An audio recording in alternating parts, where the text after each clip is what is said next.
Hanging around, guys. Hope you enjoy the talk. It's going to be a crypto talk, so for any of you crypto guys out there, some new stuff. Anyway, to start off, introduce myself, a little bit about myself. I'm Fancy, look at that. yeah, this is anybody familiar with Prezi presentation? So I had about a day and a half to try to get used to it. That's too much. It's too much. Yeah. We're not that classy around here. All right. Well, It's a drinking convention. yeah. You got like 3D. Wait, sure. Wait, I had you in mind when I did this, so enjoy. It's a little trippy, but I figured, yeah, it was cool, something new. Also, suffered from the PTs, and you're going to swing stuff at us. Anybody gets sick, just let me know. I'll slow it down. All right, I've got a pretty cool job, pretty interesting occupation. First and foremost, I'm a cryptographer. So I work with breaking codes, making codes, looking at algorithmic design, the way these work in real-world systems.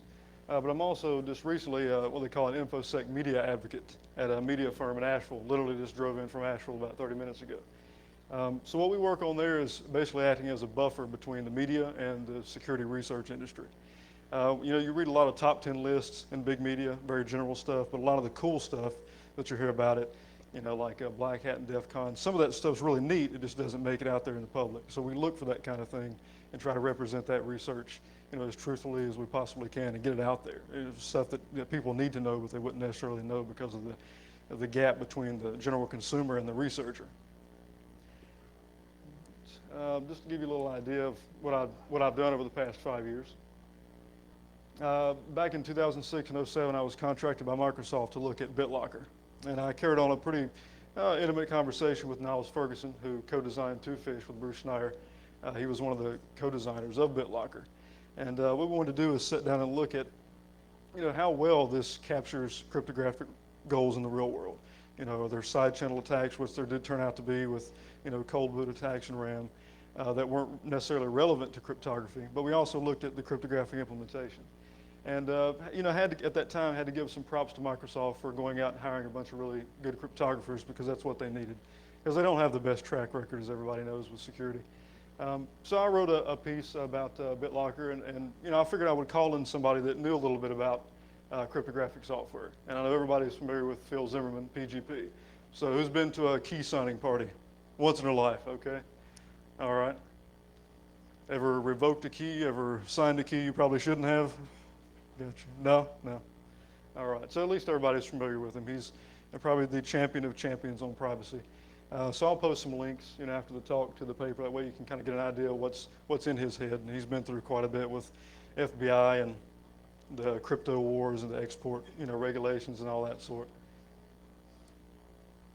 And a really cool opportunity I had a couple years ago, 07, 08, actually as far back as 06, to work with Duke University. They have a program there called the Talent Identification Program, where they take gifted students as far down as, I think, 4th and 5th grade. I got to work with 15, 16, 17-year-olds, and I wanted to put together a hands-on curriculum. And the idea was to give them a broad scope of what the crypto field's about, in case they're interested in pursuing that in the future, as opposed to just an algorithmic look of Caesar ciphers and block ciphers, but actually real-world stuff that's going to make use of multiple disciplines like computer science, mathematics, and who follows Cryptogram, Bruce Schneier newsletter. All right, so you're probably familiar with his recent work on psychology of security, sociology of security. So that's a really new up-and-coming field, along with economics of security, that it takes in a broad spectrum of disciplines. So that was a really cool thing to work on. And this talk's going to be a little bit about green cryptography and a project called Mackerel. And this was co-developed. I'm working alongside Vincent Ryman, who you'll know is the co-designer of Rindal, which went on to become the advanced encryption standard. So like it or not, we all use advanced encryption standard in one e-commerce platform or another. So I'm going to be talking about advanced encryption standard a little bit. Green cryptography, what we looked at that time was, as everybody knows, when security falls apart in practice, or especially cryptography, it's usually not because of the math itself. It's because of the implementation. And that's where things usually go wrong, regardless of what we're talking about in security.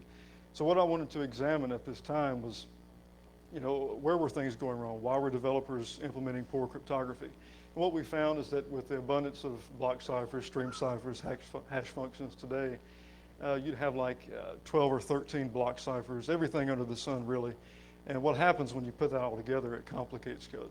And the more complex the code is, obviously, the harder it is to analyze. So we want to try to develop a framework for securely implementing only the bare essentials, what you need. What type of goals should you look for, and what can you do to achieve those goals without overkill? Because you don't want to overdo the cryptography. The math is already good. We've perfected the math to such a high extent. We're not breaking codes like we used to. We're breaking implementation. So the focus should be on implementation. And that's what green cryptography was all about. So cryptographic assurance, when we think of assurance, we think of confidence in implementations, and that's where green cryptography stepped in. Then we got to thinking about, when we started the Mackerel project last year, it's not just about the implementation. It's about the accessibility to the consumer. Implementation security only pays attention to the gap between cryptographers and developers. But what about the consumer? What about the usability of software like PGP? So I'm going to talk a little bit about accessibility problems that are just as much of a plague to security as implementation problems. And also alignment. And we're dealing with the relationship between cryptography and communication, specifically a model as big as the internet. Where does cryptography and security stand in a model that's so vast but wasn't built with security in mind from the forefront? So all three of those things combined, we're trying to build a big picture look at how developers should go about security to make it fruitful in practice, to really realize the theory that cryptographers set out, and also make it usable and understandable by the consumer. And a special guest, if you will, on the paper is Brian Snow, who's going to be writing the foreword, former technical director at the NSA, Information Assurance Directorate. What's really cool about Brian is when you think of the NSA, they have this good guy, bad guy relationship with the security industry. The NSA has the upper hand, really. We publish everything in the open, so they have access to everything we publish, everything they publish. NSA, on the other hand, they have access to what they publish, but we don't. So they always, have a little bit more to work with than we do. And we've never really liked that secrecy because in the security community, obviously, we're open. We're all about, publishing, the latest vulnerabilities, exploits. We want to beef up the field, get everybody on the same page. So what's really cool about him, while he doesn't give away NSA secrets, obviously, he does shed some light on things that he learned at the NSA, things that we can learn, in the consumer industry about how to build better software. So I will talk about that today. All right, so what is Mackerel? Basically, obviously it's joint work with Vincent. It's a design paradigm. When you look at Mackerel, you're thinking a fish name. You're going to think two fish, blowfish, might misconstrue that, think it's a block cipher. But as you know, fish names were used during World War II to name encrypted traffic. So I figured it was a pretty cool name. And there's a reason behind Mackerel that I'll get into later. But it is a design paradigm. It's not an algorithm. It's a framework that we put together to sort of guide developers a way to build better blueprints for how to go about and approach cryptography in real-world systems. It is built on best practice and standards. And one of the goals before I even started the project, if I had to design anything new whatsoever, I wasn't going to do it. Because as anybody knows, cryptography takes time to earn its bones. Anything new is going to have to go through scrutiny. It's going to take years and years to develop.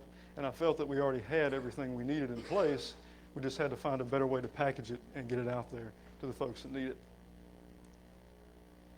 What Mackerel is not, I just covered that. It's not a cryptographic primitive. It doesn't encrypt or authenticate things.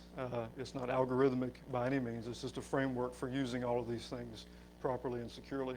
Nothing homegrown, nothing radical. It's all based on stuff we trust and have trusted for decades. All right, so the evolution of Mackerel. 07, 08, I started the little project looking at mature and minimalist cryptography that was published with IEEE Security and Privacy. And here we were looking at taking very strong cryptography and minimalist ideas for implementing it. What's the cheapest way we can write the fewest lines of code to get this cryptography into practice and achieve all the goals we want to achieve. And there are certain notions of security that I'll get into. I'll touch on somewhat. They're very technical, very mathematic, not really relevant to the high level of Mackerel, but I'll cover those to kind of give you an idea of what, common protocols like SSH, SSL, where they stand, in the cryptographic side of things. Green cryptography, I covered that a little bit earlier. But yeah, that was the first real realization of mature and minimalist cryptography. And the idea there was to recycle whenever and wherever possible. Not many folks know, at least through my experience working with developers, that you can use encryption functions also for authentication in what we call a message authentication code algorithm. And And what's nice about that is when you're looking at an implementation that already has a block cipher, like the advanced encryption standard, for instance, you can use that for encryption, authentication, in a very secure composition to achieve confidentiality integrity without worrying about hash functions or multiple block ciphers or cascades of block ciphers. You can achieve the best that we have without going to all that trouble. And what I tried to instill in developers at that time is that, TrueCrypt, as cool as it is, it offers dozens of choices to encrypt with. Is that necessary? And a lot of developers I talked to outside of the TrueCrypt ring said, well, we want to implement what the users want, and they want more this, more that, more hash functions, more to choose from. My argument there was, well, should users be making cryptographic decisions in the first place? And I think it should be secure by default. It might, hurt some feelings, but, we have a standard advanced encryption standard. I'm going to talk about the comparison with Twofish, Serpent, some of the other popular candidates, and try to touch on some misconceptions about which one's more secure and where they get those notions from. But we have secure standards, and we should use them whenever more possible because the best of the best have vetted these standards and looked at them. And, cryptography really is still an art and a science. We base our security on things that we can't prove. Based on our knowledge, it's pretty good. So we have to go with that, and we have to trust the experts and their opinions on these problems that we base our security on. And really cool, Mackerel, I'm glad to be here at CarolinaCon. It's the first time we're premiering that. I wanted to do that for a couple reasons. You guys here in this audience, are very intimate dealing with security, with experts. Awesome. It's not American Beauty. It's not, I appreciate that. Awesome. I kind of added some color to my slides. It's black and white, so it's cool. But it was Yeah. blocking your adorable face. Well, yeah, okay. In that case, okay. I see your point. That's what works. Anyway, where was I? Mackerel, CarolinaCon. Yeah, CarolinaCon. That's where.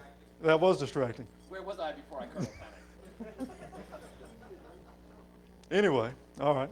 Now that we got the balloon madness set aside, you guys work very intimately with exploits and vulnerabilities. You work hands-on with security. I didn't want to pitch this to an executive conference, to managers, anything like that. I wanted to get the feedback from the people who are actually doing the dirty work with code to see what you think. Any ideas, any things you wondered about, any problems you've had, any misconceptions maybe you've had. So I really look forward to some feedback after the talk. But CarolinaCon, this is my home state, so I was extra, proud to present this here. So you're getting the first scoop on Mackerel. All right. I've just started, man. That's not good. That's not a good sign. All right, assurance. This is the first of the triad of ideas that we're looking at in Mackerel. When we think about assurance, first we need to look at the role of a cryptographer and the role of a developer. Cryptographer deals with theory, and we can say the developer deals with practice. So we can simplify it that way for this purpose. Assurance means that we're taking what we work on in theory and we're translating that into practice. And success comes with the security of working that theory into practice. So that's a successful example of assurance if we can achieve that. Confidence in implementations. I have a pretty regular open conversation with Brian Snow every other week or so to talk about the latest stuff in the security industry. Some government stuff, nothing classified obviously, but he talks a lot about confidence implementations. I'm going to throw up some quotes from him a little later, but in government systems, his idea, we can't beta test on our customers because if something fails, we'll die. So confidence is not something, it's pretty much how he alluded to it, but confidence, assurance wasn't an option. It was something that was a prerequisite, for security systems at the NSA. And who better to look at than Brian Snow? He pretty much built several of their departments from the ground up. And assurance is meant to develop or to address the gap between cryptographers and developers. Cryptography is a very subtle art and science. Even if you have APIs and algorithms that are standardized and code to work with, when it's a case-by-case basis when you deal with particular systems. Sometimes different algorithms won't fit. You have to go to a smaller algorithm. When you change things around, they don't always work. It's not black and white like you might think it is. So it's very subtle, and we can't expect developers to know these things because they're code gurus. They're not cryptography gurus. Everybody has their expertise, so it's up to cryptographers, guys like me that do the research in that field to cater to the developer. And they shouldn't be them stabbing in the dark for it, and we blame the developer when things go wrong. It's a two-way street.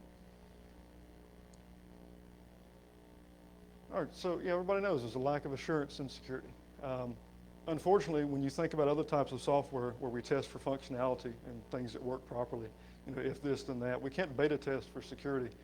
I could say this entire presentation has been encrypted in ROT26, and I did it very successfully. It is ROT26, but it's not very secure. It worked properly, but what's that? Double ROT13. There you go. That's even, yeah. But yeah, you kind of get the idea. Things can work properly, but not necessarily securely. Okay, Brian Snow from 2005. It's a paper he wrote for a keynote speech called "We Need Assurance." Brian said, "I want functions and assurances in a security device. We do not beta test on the customer. If my product fails, someone might die." And the security industry hasn't really seen the type of liability that it should have. In the NSA, I can only imagine what would happen if you were behind the code that led to someone losing their life. I'm not sure what their policies are there, but I kind of think we need to lean more towards this idea, to assume people are going to die. If Microsoft Word crashes, probably not going to happen, but that wouldn't be a bad metric to go by. It wouldn't be a bad way to look at design, to think that if your spreadsheet falls apart, you're going to lose a lung. But sure, yeah, Another quote from Brian. The software security industry today is at about the same stage as the auto industry was in the 1930s. Lots of performance, little safety. Both cars and software, the issue is really assurance. So it's really neat to look at different examples of different industries, the car industry. And there's so many parallels we can draw between different areas of industry and security. And I think we need to do that. It's time that we look at other disciplines to better security. We'd be surprised at how intertwined different sciences are when we start looking at the process for going about safety and security. Any questions so far? Even if you look at the automotive industry and say, look, yes, we're at the same place they were in the 30s, the ways they were able to get around that may not be applicable to the way, you don't want to go heavy-handed and start putting Sure. regulations on something. Oh, of course. I think with cryptography, it's tricky. You've got when you look at standards, you've got corporate interest. You've got so many other things that come into play between the independent researcher field and governments and militaries and corporations. It's going to take a lot of work, and anything in cryptography takes a lot of time to mature. It takes a lot of time sitting around a table discussing ideas. Everybody's got their hand in something. So I think in that case, you're absolutely right. And we can't draw directly from those things. We can't look at exactly what they did and expect it to translate over. And some things may not work at all. That'd be like saying everybody who's access the internet, you just have a driver's license, or internet driver's license. Sure, exactly. So obviously things don't translate, completely. I think it's worth taking a look at seeing, what does. And it's fun for topic anyway. All right, the cryptographer developer gap. And as I said earlier, cryptography is very subtle. For example, CBC mode, it's a very strong mode. It's secure and chosen plain text attack model. It's probably the most widely used block cipher mode. Everybody's familiar with it, probably used it at one time or another.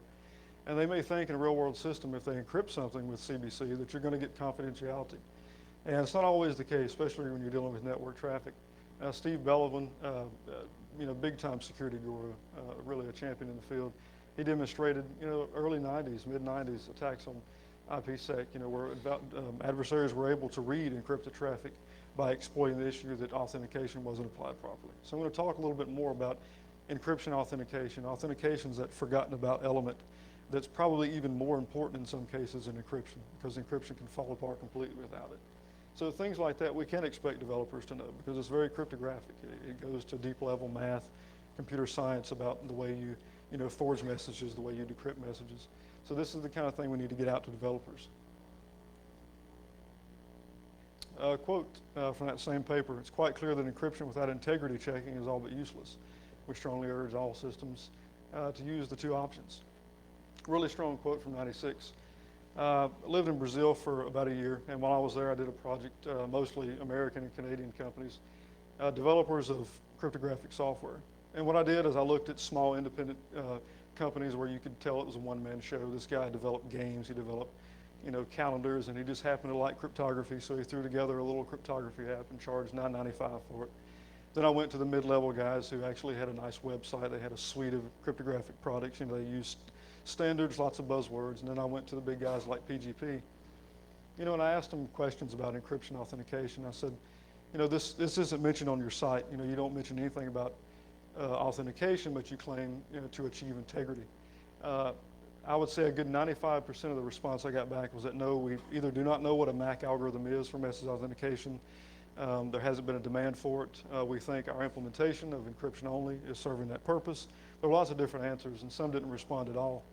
But this was 1996. I did this little study a couple of years ago, and out of about 45 to 50 people that I interviewed, different companies from small to large, from one man to big corporations, only the biggest and the best of the corporations that actually had the money to go out and hire good security people, good professionals, good cryptographers, even had a clue what I was talking about, let alone implemented things properly. So there is definitely a gap. And there's no, you think about, for example, if I wanted to practice medicine today, I'd have to go through a scheme of things to practice medicine. I couldn't open up a clinic on the side of the street out here and start offering, medical advice and things of that sort.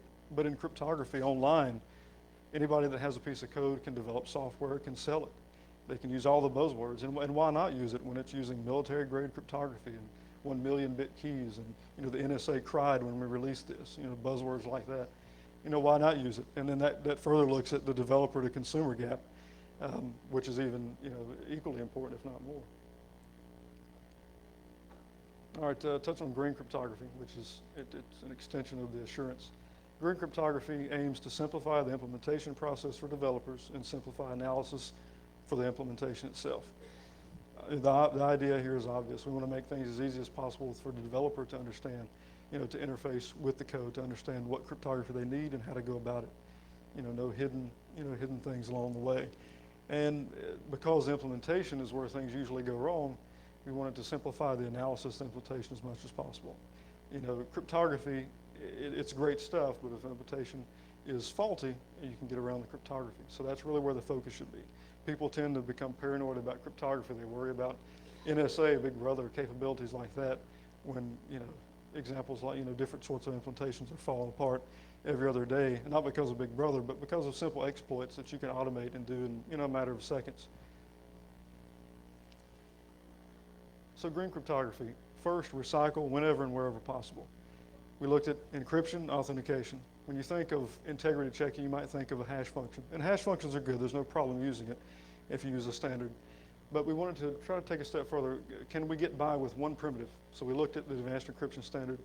Maybe a little biased since I was working with Vincent Ryman on this project, the co-developer of the AES. But I figured it was a standard. People were familiar with it, so we would go with it. And we wanted to make sure.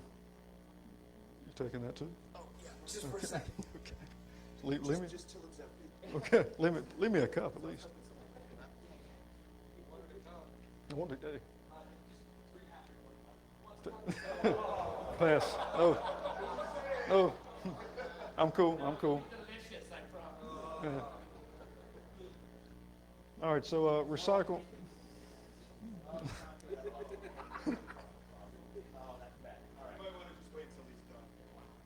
That's bad. Just sip it slowly. I can smell it, and that'll do the trick. Yeah, no, it'll float to the That's top. contact. All right. I think I might wait between this and the effects here. That's anyway. Recycle whenever and wherever possible. We looked at the advanced encryption standard, and we found. It was known to cryptographers. It's a very very common thing. What we call a generic composition, and what this is a way to combine encryption and authentication together. And the benefit of this is when you can either authenticate first, then encrypt first, then authenticate, or encrypt and authenticate separately. And there are different security notions to go along with this, but encrypting first, then authenticating second is widely believed to be the most secure. It's the least likely to go wrong in practice. So we use the AES to encrypt and then in a MAC algorithm to authenticate. And this, in this form, properly done, of course, using, let's say, CBC mode, or for a Mac using CMAC or OMAC or one of the other standardized forms of message authentication. We're able to achieve indistinguishability under adaptive chosen ciphertext attacks and integrity of ciphertext. And this is really the strongest notions we have available since about, I think, in the last decades when that sort of thing was developed, theoretical security, notions of security.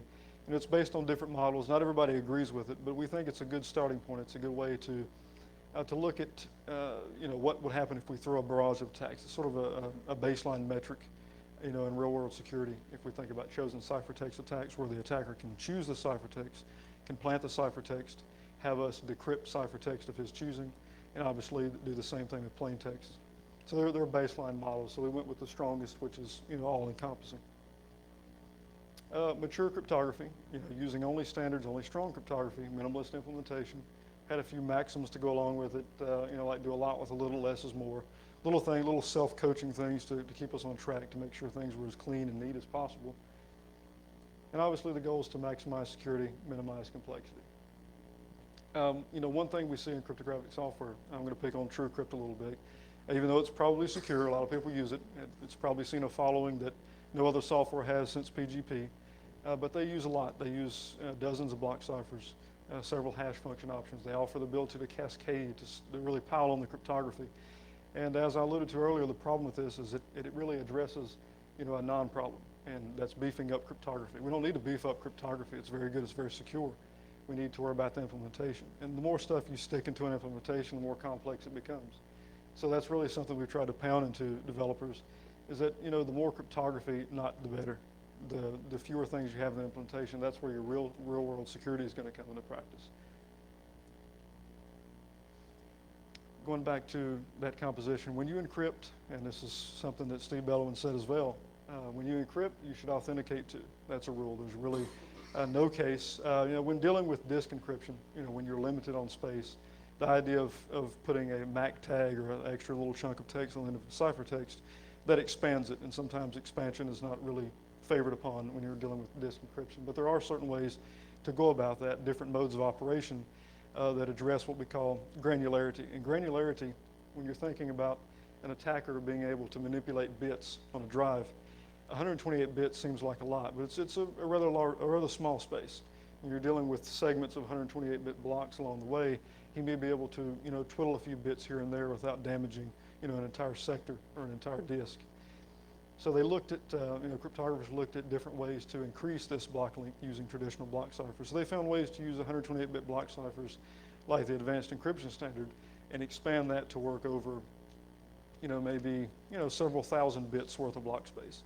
And by doing this, it's not a perfect way for authentication. It's not as ideal as a MAC. But what it does is it makes it more likely that any manipulation will crash the disk by covering a larger amount of space than to allow the attacker to do anything useful. And we call that poor man's authentication. It's not really authentication, but it lessens the chance of disaster should somebody try to break the integrity.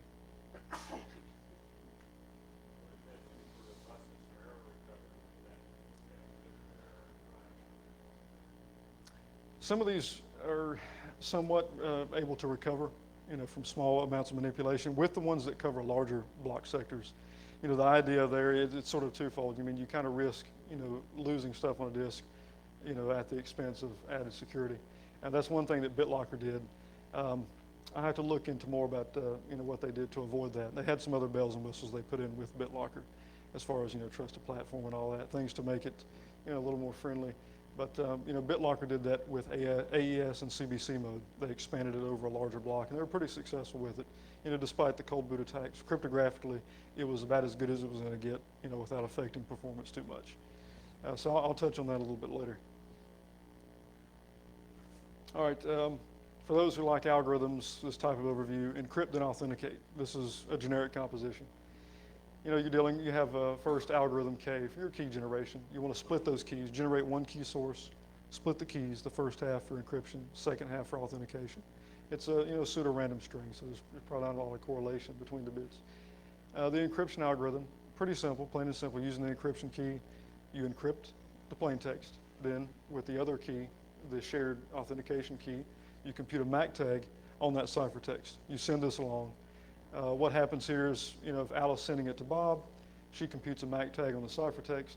When Bob receives the message, he uses the same key, the same MAC algorithm, computes a ciphertext tag, compares it to what Alice sent. If they match, then you have integrity. So this is a really basic generic composition. When used with standards, used properly, this achieves the highest level of security we have for symmetric encryption and authentication. And there were several Indian and some students from Thailand that did a lot of work with this about a decade ago. And they're really the only ones working on it, but they're super smart. and they work hand in hand with the cryptographic, the theoretical side of security.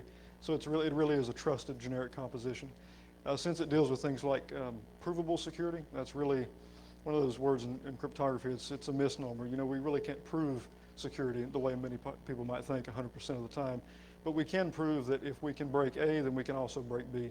So when we look at low-level primitives, things like a block cipher, and something higher level like a mode of operation, CBC, that uses that block cipher, if we can break CBC using this attack, then we can also break the AES using this attack. So that's really what they go about with models like this for provable security. We can prove that if this breaks, then that's going to break too. It's not 100%, but it's about as good as we can get. And finally, for the green cryptography side, we must consider simplicity and security as mutually beneficial parts of system design, because security is not just about the technology like cryptography that's going into the implementation. It's just as much about the implementation itself. We're not dealing with theory. If we're dealing with theory only, cryptography theorists have it in a really good position. They can pick and choose their attackers. They can pick and choose their models. Things always work great in theory. But dealing with practice, it's an uphill battle. Things work against you in practice in real-world models. So both of these things have to work in tandem. Peter Gutman, I think most of you should probably know of him from the 35 pass, disk wipe method back in the day. He's from New Zealand, a really hardcore security guy. I used to have regular conversations with him. He proposed a security paradigm of sorts. There is only one way, and that is secure, and it's also the easiest way too. Not really an easy thing to do in practice, since it involves multiple disciplines, as I'll allude to now. You're dealing with the consumer, the user interface. You're dealing with like human-computer interaction, which in and of itself has nothing to do with security, but they look at how we interface as humans with different things with technology. So it's important that we reach out to these other communities to look at how to design security and make it easy to use. All right, now that I got assurance out of the way, any questions about assurance, green cryptography? Good. All right, accessibility. This was really the start of Mackerel. We looked at the insurance first, implementation security. We realized that was only the start. It only took care of the relationship between cryptographers and developers. With accessibility, the implementation actually has to be usable. Alma Witten, who's a researcher now with Google, she did a study back in, I think it was late 90s, 1999. It was called Why Johnny Can't Encrypt. It was a usability study of PGP. And she found that even though this was the first time, it was a really, PGP was a great thing. It was the first time we had an interface for really strong cryptography, that 90% of her search studies either exported their secret key and sent it to somebody, and it took them 90 minutes to do that, or they just couldn't generate public keys at all. And a very select few people, usually undergraduate students, people that were somewhat tech savvy, with those interfaces of the day, were able to find their way through it. But it still took, a considerable amount of time, a period of time that people are not going to wait for today. And with Mackerel, we thought about, tactile and palatable concepts. Security should feel good. It should taste good, for lack of better terms. When dealing with cryptography, we have to look at ways to not focus on encryption, authentication. If you ask your grandmother what encryption is, she's probably not going to know. But if you ask her what confidentiality is, well, she's lived her whole life and she's developed trust models with different people. So she knows what confidentiality is, what it's not. So she can relate to concepts like that. And these are the types of everyday consumers that are actually going to be using, secure software. And we want to make it transparent, but we also want to make it clear why they need this software and what it's going to do. When they look at the interface, they're going to know, okay, this is going to provide confidentiality. It's going to provide integrity. They need not worry about, advanced encryption standard authentication, this, block cipher this. There's some unfortunate certainties for us as developers. Security is usually secondary. Most people, when they sit down to a computer, they're not thinking about hardening their machine. Now, that may be very untrue for the people in this room. As security researchers, that might be the first thing they think about. But what are we going to do when you sit down on a computer? World of Warcraft, maybe. Check email. Some other things I probably shouldn't mention. But, the first thing is usually not security. Inconvenience trumps security every time. And that's one of the things I talked about with Niles Ferguson at Microsoft when they were developing BitLocker.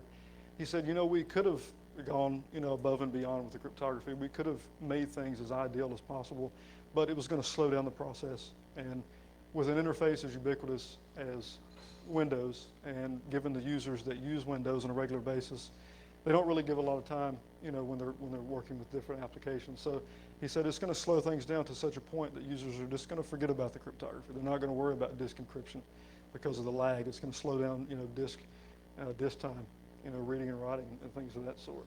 So it probably always will be true. In any design where cryptography is not there from the very beginning, security is always going to lose to convenience. And obviously, if it's difficult to use, users not going to have any motivation. They're going to forget security altogether. And Alma Witten, who's done the bulk of the early research in the usability of privacy, she said secure software is usable if people that are expected to use it are reliably aware of the security tasks they need to perform. They're able to figure out how successfully to perform those tasks. They don't need to make dangerous errors, and they need to be sufficiently comfortable with the interface to continue using it. And these were, early principles that she set out to try to correct PGP. And, they've done some things here and there, but largely research like this, researchers like Alma Witten, as prolific as they are in human-computer interaction, the security industry really has no idea, for the most part, who she is. There are a lot of researchers that have no idea that Alma Witten is pioneering a field as important to security as what cryptographers are doing, because she's addressing the interface. She's addressing the real-world point where users meet security. And this is just as important, as cryptographers are developing the theory that goes into that. So these 4 points are, a really good way, sort of a baseline way to approach, usable design. And we call this blue cryptography, accessibility, blue, sort of an international color for accessibility. With blue cryptography, we want to simplify the conceptual model.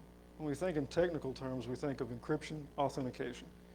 In conceptual terms, we can look at this as confidentiality and integrity.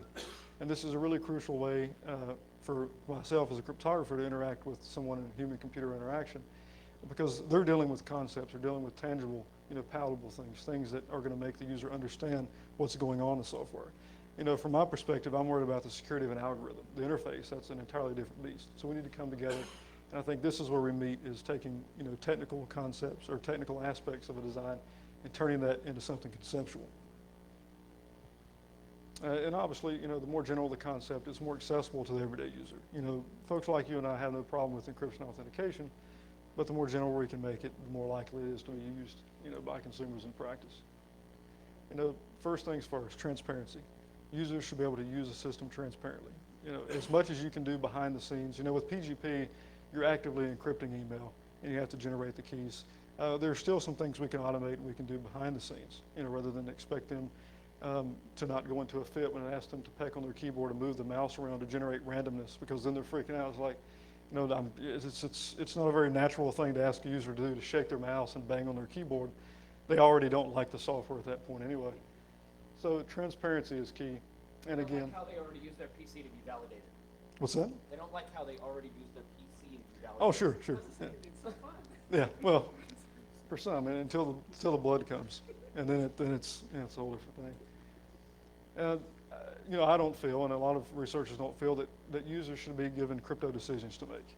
And I used to participate on different forums like SciCrypt, TrueCrypt forum, and a lot of the users got pretty heated when I told them they didn't need cascaded block ciphers. They went into rants that made it seem like they were directors at the NSA at one time.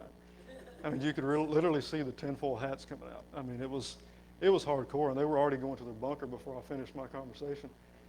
So, I mean, it was something. They thought, well, what if this breaks? Well, what if they break this? Well, if I have 10 block ciphers, if they break the first 9, I'm okay. I'm like, well, let's look to history for some examples. Let's look to where things usually go wrong. Back as far as World War II, with the Enigma, a lot of that, the Enigma was pretty secure for that time period, one of the most secure cryptographic devices we'd ever seen. But user error, a lot of things outside of cryptography itself, the reason the things went wrong, they broke, different side channels. They relied on user error to find their way in. So users shouldn't be given crypto decisions to make. And we're trying to bridge that gap to show that the advanced encryption standard, the same type of folks are going to believe it is a standard by NIST, therefore it must be tainted in some way by the NSA. And I personally can't say, I wouldn't put my life on it, that there's not some hidden weakness. I don't believe there is. I don't think there's any necessarily use for the NSA, especially considering cryptography is such an international field today. Cryptography wasn't invented by Americans, and putting export laws on cryptographic code makes it seem like we're trying to keep math within the borders of the United States. It doesn't work very well. It doesn't make a lot of sense. But back when crypto was a munition, it certainly made sense to some people. But anyway, it's something we've kind of worked ourselves out of now. We can export things to a certain degree. Certain few countries we can't export to, at least we shouldn't. But yeah, the AES is good alone, and it's really tough to try to convince users of that. It's tough trying to convince them that a bare bones security installation is going to do just as good of a job as something that's got 10 armored jackets on top of it that would stop armor-piercing bullets. That's the kind of security they want, and they think they're not getting from standards like the Advanced Encryption Standard. Anybody from the NSA that'll admit to it? Okay. All right, with blue cryptography, just as with green cryptography, we have to consider, simplicity and security together. We have to consider privacy and usability. When we think of security, sometimes we think, this is meant to be complex. This is not meant to be interfaced with. Well, the truth is it is meant to be interfaced with. And the reason things go wrong is not just because the implementation falls apart, it's also because the user doesn't know how to use the implementation correctly, or they click a checkbox here that accidentally exports the secret key, which they send out to the key server, or things like that aren't obvious that come into play. So that has to be, a design problem to look at. Alignment. And I don't know if you noticed, but things are becoming a lot more open-ended. With green cryptography, we're dealing with standards. It's based on standards, best practice. There's really not much to question there. With blue cryptography, we're dealing with two fields that haven't really come together so much yet. There's a select few people working on it. I know Carnegie Mellon University. Any Carnegie Mellon students here by any chance? Anybody know any students from Carnegie Mellon? Okay, are you familiar with Scilab? Okay, so Scilab, they're doing a lot of really cool stuff with usability and privacy. But what's alarming about that is that you have one university, and almost every time you search for things in this domain, it's bringing up Carnegie Mellon. And you kind of like to see some other people pitching in. So that kind of tells you how much in its infancy it really is. So in that sense, it's very open-ended. We don't know a lot about it yet. We're very new. Alignment's even much more of a problem because it deals with cryptography and communication. When we think of communication, we look back to Claude Shannon, one of the pioneers of communication. And a lot of what he says still rings true today. Practically the digital revolution, we owe it to the guy. But communication is really evolved in such a way, especially with the internet, that security hasn't been built, as a component from the very beginning. We have certain models. If you look at a lot of code, a lot of security protocols, they're outdated. They're very old. They're legacy type things. It would be too expensive to change, but we didn't know better at the time. So we need to look at, what are our limitations with cryptography and communication? Are we getting the most for our money? What can we do and what can we not do? And this is even more open-ended because we're going to reach a point where without redesigning the internet, we're going to have, caps. We're going to have a ceiling, and we're going to have to look at ways to not be ideal, but to be secure in practice. And that's when things get tricky, sort of expensive. We lose our minds, trying to come up with ad hoc ways to use standards when we shouldn't have to. All right, so as I said, alignment looks at the relationship between cryptography and communication. And when we think of the two together, I want you to think about, data, information, knowledge, and wisdom. And this is a hierarchy. It receives a lot of criticism because it's really hard to look at and determine what knowledge is, what wisdom is, how to differentiate between the two. I'm not going to try to do that today, but just to look at where cryptography fits into that and where communication fits into that, where cryptography falls short. All right, so this hierarchy, starting with data, we can think of data as raw symbols, and this is very simplified, but it works for this purpose. So with raw symbols, A, B, C, 1, 2, 3, question marks, things of that sort. Information, we start to look at the relationship between different symbols when we put them together. So if we concatenate, those different letters, we get Raleigh. All right, and those numbers, we get a zip code for Raleigh. That is a zip code for Raleigh, right? That is, okay, just make sure I'm not making a fool of myself there. All right, so knowledge, again, it's very tough to define knowledge, but we can say that it's useful information. When we find out what Raleigh is, then we can determine it's a city. Then it becomes useful. Raleigh by itself, not very useful as a word. Doesn't do much for me, at least. But if I know it's Raleigh, then I can find my way to CarolinaCon, and that's a pretty good thing since I was on the schedule for tonight. Yeah, a little late, but I made it, yeah. Not as useful as I'd hoped, but still pretty useful. All right, and then wisdom, we could say wisdom is effective knowledge. Once I learn that Raleigh is a city, I can get out the map, get out MapQuest. I can look at the fastest way, the best way to get to Raleigh in a short amount of time. So I'm using this knowledge, I'm honing the knowledge in ways that it can be more effective than just knowing, where Raleigh is, what Raleigh is. So this is sort of the idea we use when we look at the relationship, between cryptography and communication. From a cryptographer's perspective, when we're designing a cryptographic algorithm, the data part, we want to make sure that the bit is unrecognizable from a random bit. It's a very basic property. We want it to be indistinguishable from random noise. And the way we do this with pseudo-random properties of an algorithm, it's not perfect, but it's cryptographically secure. So we've pretty much got that down pat. Information, we want to make sure they can estimate the distribution of bits. We don't want them to find out, well, this has more ones and zeros. What does that mean? What can we learn from that? And I'll go into more of that in just a few minutes. Knowledge, we want to make sure they can't recover the knowledge. And basically, using the distribution of bits, we want to make sure they don't gain any effective, any useful information from that to start, honing in on the plain text. Wisdom, we want to make sure the cryptanalyst or the attacker in this case has no understanding of what they observe. When they look at something and they see a distribution of bits, we want to make sure it looks random. We don't want them to see any patterns. And that's where the definitions get a little tricky, and that's where things fall apart, unfortunately, for cryptography. From a cryptanalyst, and when I say cryptanalyst, I'm thinking about the person breaking the code. It's not really a malicious term, but we're thinking cryptographer, good guy, cryptanalyst, bad guy. All right, data, going back to making the bits, indistinguishable from random. What is the fifth symbol in a message? If they're able to pick out and learn where different bits are in a message, then they've got a format together. They know what bits are going to be in what place. So that's what they're going to look for there. Information, are there more ones and zeros in this message? Is there ever a sequence, of that sort? They start to identify relationships among symbols, and they're able to pick out actual, snippets of binary in a code that can lead to breaking, eventually breaking the plain text, or at least, leaking parts of the key, different levels of attack. All right, knowledge. Trying to think of the, Kevin Mackerel, who's also with Google now, has done most of the work, and that sums up to about one paper on the relationship between cryptography and communication. And there's some others that are working on it here recently. I think there's a paper coming out looking at, I think, phonetic hacking of VoIP encryption calls. I'm going to try to find out some more of that later today.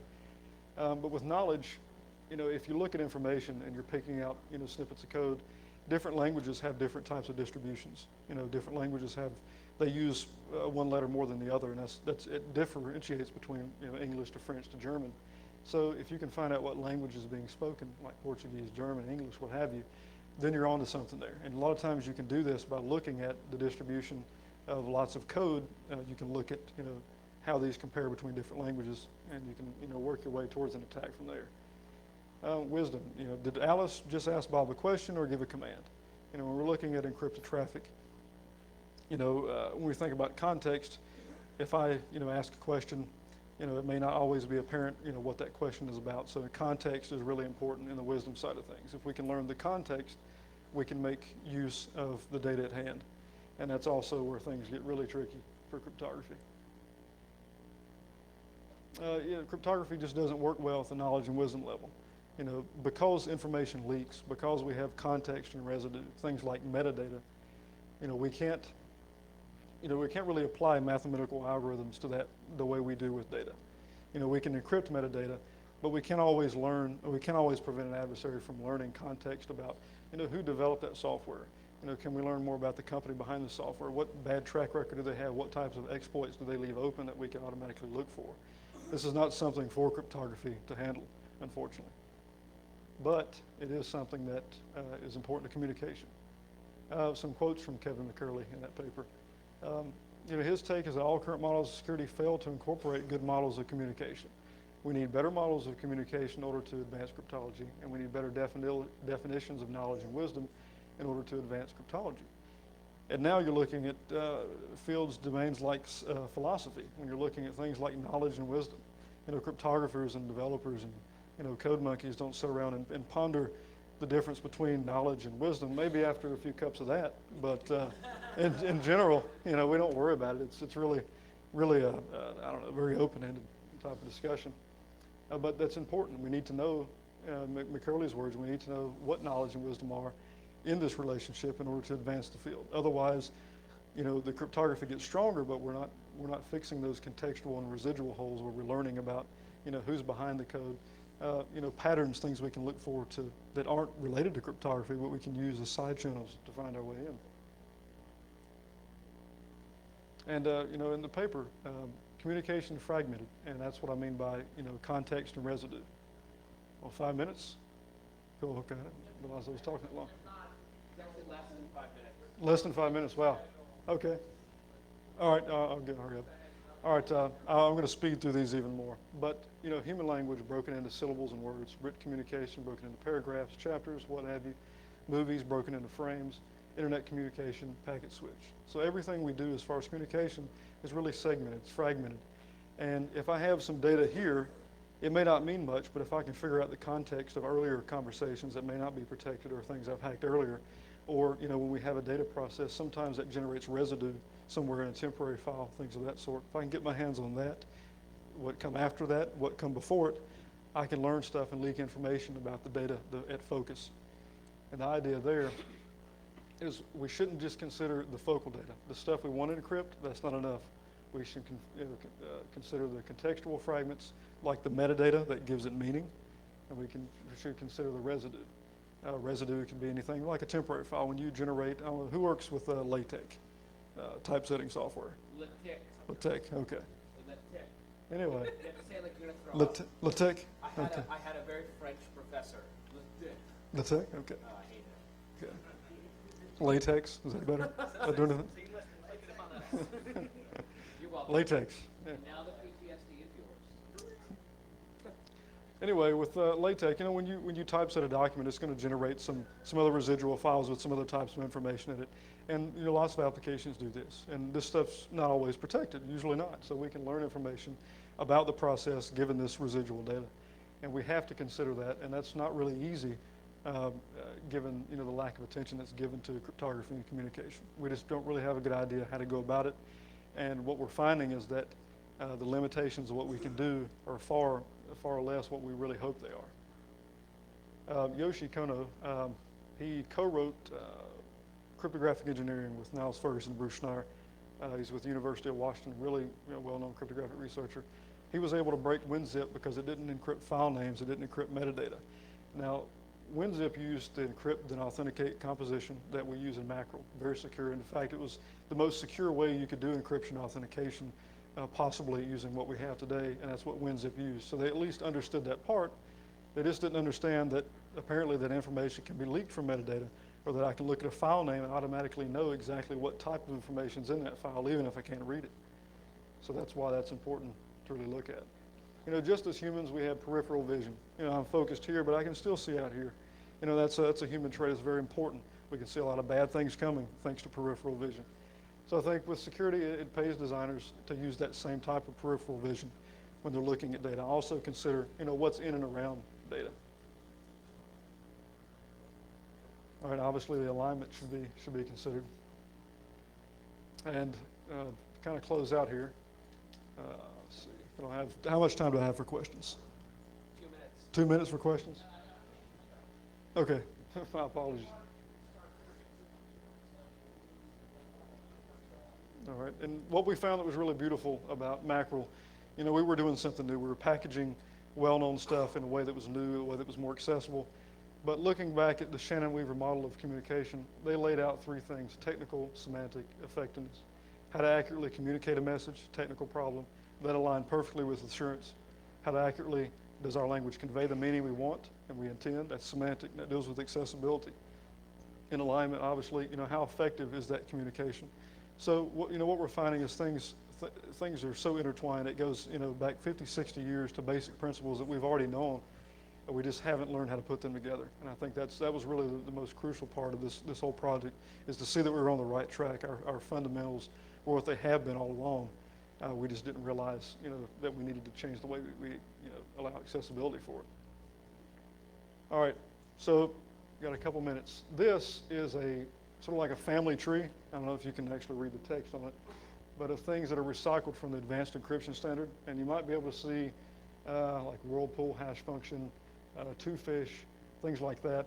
It's just to show how widely components that went into advanced encryption standard are recycled.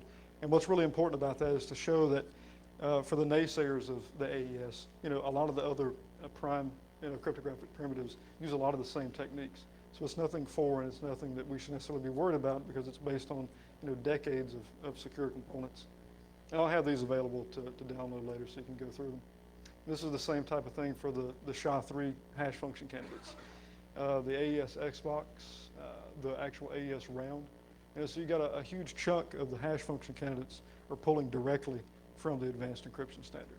So that just shows the confidence that researchers have worldwide. And I'll skip these.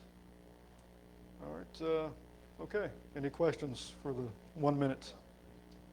The Mackerel, is that covered by any sort of licensing? Or is it It's not. So And it's like CCM. like CCM? It's open to the public. You can Oh, okay, I was thinking you're talking about the mode of operation, No. CCM, which is not, but yeah, I get you. Yeah, it is. And it's based on standards, best practice. So it's based on things that are already, free of any royalties, free of any license. Are you going to be pursuing like ISO certification or something for it, or I don't know. I think it's still very early. I mean, because of how open-ended the accessibility and the alignment factors are, we're going to have to reach out to these departments and really boost that research first before we can really get the attention of groups, government groups. are you submitting implementations to various Unix distributions like Linux kernel with USD? Haven't yet. We're just finishing this research up, but it's something to definitely consider. Please. Maybe we can chat about it later and see if you've got any good ideas. Good stuff. All right. All right. You said something earlier about users shouldn't make cryptographic decisions. At some level, I agree. However, I think at some level, it's also a failure on our part to Mhm. communicate effectively to those users so they can make informed decisions. How do you deal with that? Well, dealing with that, when I say crypto decisions, I don't want users to try to debate between which is most secure, advanced encryption standard, two-fish, serpent, because they're not cryptographers. They don't understand what goes into a cryptographic round, what makes it secure, how to compare them. Dealing with concepts, however, confidentiality, integrity, if we can find a better way to communicate exactly what the cryptography is doing without actually expecting them to know what the cryptography is, or to understand what key generation is, or what prime numbers are. It is important. It is a failure on our part not to communicate what's going on. I just think maybe we're trying to communicate the wrong things, and it's getting lost up in the interface. Does that kind of answer what you want to go for? All right. Any other questions? What we got?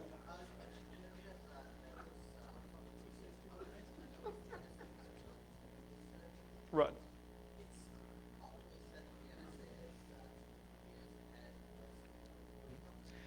I'm glad you brought that up. In a discussion actually at RSA conference, and that's where Brian Snow, I'll give you a link to that video. He got into a bickering match with Ron Rivest, Adi Shamir, a lot of the big cryptographers about what the NSA does and does not know. He said that he believes the NSA still has the upper hand on certain types of research like nuclear, missile security, command and defense, things like that wouldn't necessarily concern the everyday person checking their email. But he feels that as far as cryptography goes, we're pretty much at a similar page, progressing very slowly because the field is very mature. He said most of the big things, as far as he is aware, and he was in the NSA for decades, he says, the public industry is caught up with NSA. And as far as 2 to 3 years ahead, I guess I can see that. When you lock a bunch of mathematicians in a room and tell them to work on a project, it's easier for the NSA to harness, researchers and put them in a room and pay them big salaries, and that's all they do day in and day out. Whereas the public community, we're all over the world, so it's hard for us. We can get together at conferences or share papers and research. So yeah.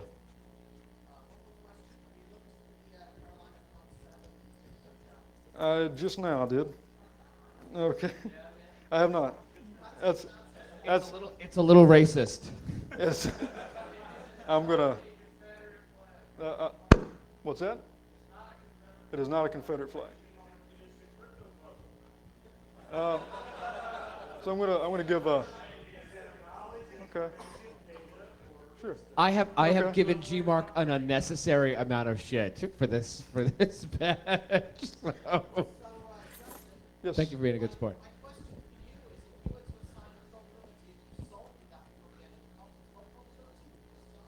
Uh, yeah. Well, what was the name of your talk? I did watch. I'm not sure it was. Sure as hell didn't watch the video because he ain't uploaded. I watched. So I watched the past video of the same In fact, all talk. that tittering that was going on, we're like, Kerbob, upload the videos. He's like, no, I clicked format instead. Yeah, I'm not going Kidding, to kidding, disclose kidding. any probabilities yet. I'm going to have a few cups of that stuff and get back to you. That So I stuff have is- one up here. That is rape. I'm getting a contact. That stuff is Buzz. rape juice. It's like when a water main breaks and you stick a cup under the tap. That's what it looks like. Let me tell you, I've What's had that? like 3 glasses of this, and I'm like, not yet. You're ready for hacker trivia now. I'm ready for hacker trivia. So, let's give Justin a hand. It's really hard to be the last talk